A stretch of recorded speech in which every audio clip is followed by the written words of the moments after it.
All right, boys and girls, let's talk about going down into the underworld. I'm talking about sub bass. To any of you people in doing the rock and metal and country or jazz or any of that business, this is electronic music only, I think. All right, and the big thing is I bought a Moog Voyager a little over a year ago, hoping to get the most monstrous bass sounds ever, and being an analog classic, whatever, all the hype magic words. I could never get exactly what I wanted out of it. And when I listen to like Deadmau5, I'm going to mention Deadmau5 just because I think his engineering is so awesome.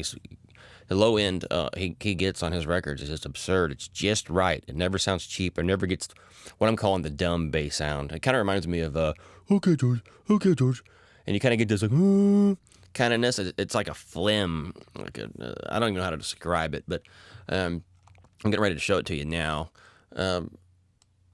The basic, if we just do a sine wave and go down to down an octave or whatever to get down to our subwoofer land, it has this sound right here. Let's see what that sounds like.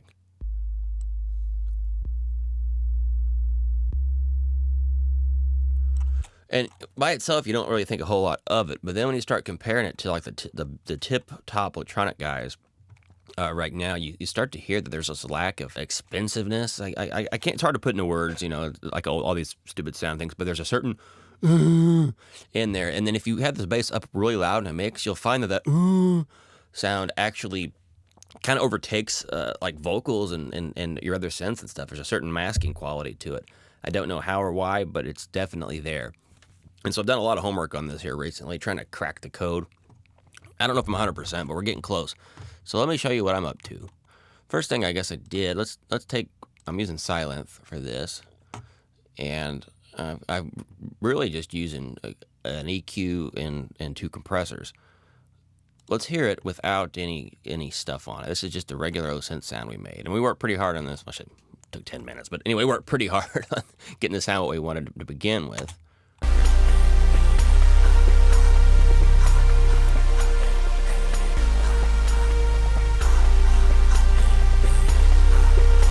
I'm hearing all that.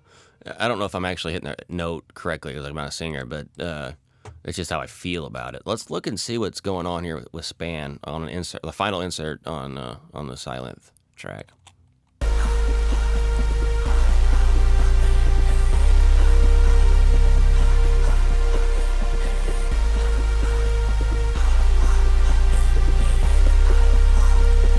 After doing some careful homework, I always thought this was more like up to at 100 for some reason, but I was actually an octave off.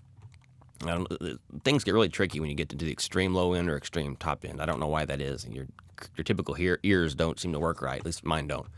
Anyway, I figured out that the real problem was in this 50 to 60 hertz range, and that's something that's definitely scooped out on a lot of these really good sounding hip hop records and electronic records and stuff. They're leaving a lot of deep stuff. And if you hear talk on the forums, you hear a lot of people say, oh, you don't need all that stuff under, 35. Some guy who's maybe a jazz guy or maybe isn't getting these exact modern type sounds and will go, oh, I just high pass at 35 hertz and that's okay. Who cares a shit? Well, that's one way of looking at it, but I don't think that advice holds up for this kind of music all the time. Now, we're doing a bridge here, so we can kind of get away with a little bit more than, say, there's no real obvious drums, and there's not even a kick drum here.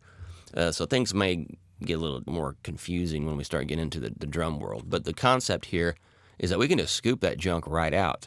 But for some reason, at least for me, like doing the sweep technique, once I got down about, I couldn't find it. And once I got down to about 60, I'd quit thinking. I don't know. A part of me couldn't accept the fact that 50 hertz would be flawed. 50 hertz is a meaty frequency, right? Well, this is just my own stupid prejudices working against me again. Okay, so I want to turn my automation on, and we're going to turn it down so we don't clip here. But what I've done, you can take a look right here in Cambridge. I've got high pass. I like Cambridge a whole lot for this because I do feel I need to get some of those really low frequencies out of there. So I've grabbed their Ellipse, or Elliptic 6 filter. It's the steepest filter they have, and I guess this is one of those modern physics type of creations. But by cranking this up to, I think I'm at 30 hertz, and that just tames some of that super deep stuff that no one will ever hear any of the time. It's just floor shaking stuff. We have plenty of floor shaking stuff in this 30 to 50 range to satisfy us. Okay, so I'm going to turn this on, and let's listen to what we have now. Sub bass.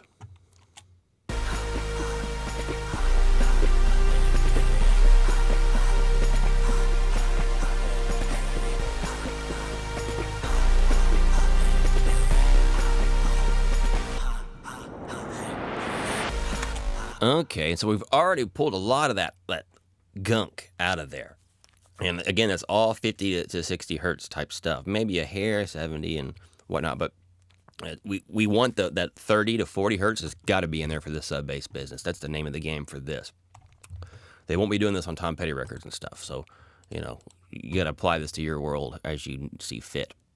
But okay, so that's step one I did. Now the next thing I did, I tossed Oxford Dynamics on here, and they're one of the few compressors that I could find in my stash here that has a side chain on it. And we've covered side chain before. What we want to do, we want to make this compressor here oversensitive to 60 to 50 hertz. And the way to do that, I took the side chain and I took 64 hertz. Well, that's actually a little bit higher than I planned. Let's pull it down. And I got it cranked. I added 20 decibels to it. So if any frequency hits that, it's more likely to compress than, say, if a wave hits at 40 hertz or 80 hertz or something. It's very sensitive. If you come near 60 hertz, we're going to crush you. That's kind of the deal. Of course, we're not really going to crush it. I'm just barely touching it with a compressor. But let's take a look at that now.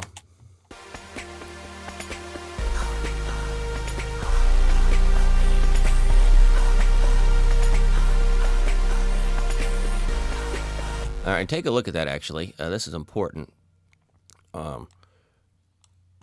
You'll notice that it only compresses at the moment where I have it set on the second note. So listen to this and watch my compression reduction meter right here.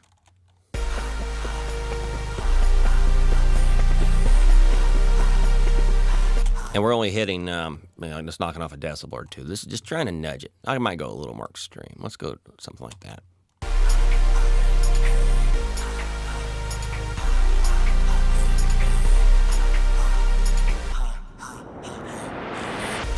Okay, and if you watch over here, again, I told you I was overemphasizing via the side chain, 60 hertz. And when that second wave hits at 60 hertz, sure as hell, I guess, you can see it right there. Okay, now, let's look at the final thing I did, and that was just put a little compressor on it.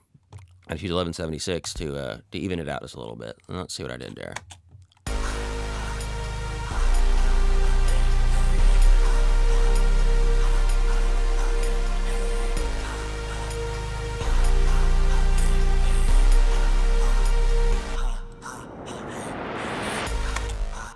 Okay, so the moral of this story is, 1, don't be prejudiced about what frequencies you're looking for. 2, use these visual tools as you can, and don't be afraid to try weird stuff like completely annihilating 50 hertz, and embracing a lot of these deeper frequencies, because that may be the name of the game after all. All right, guys, thanks. Bye.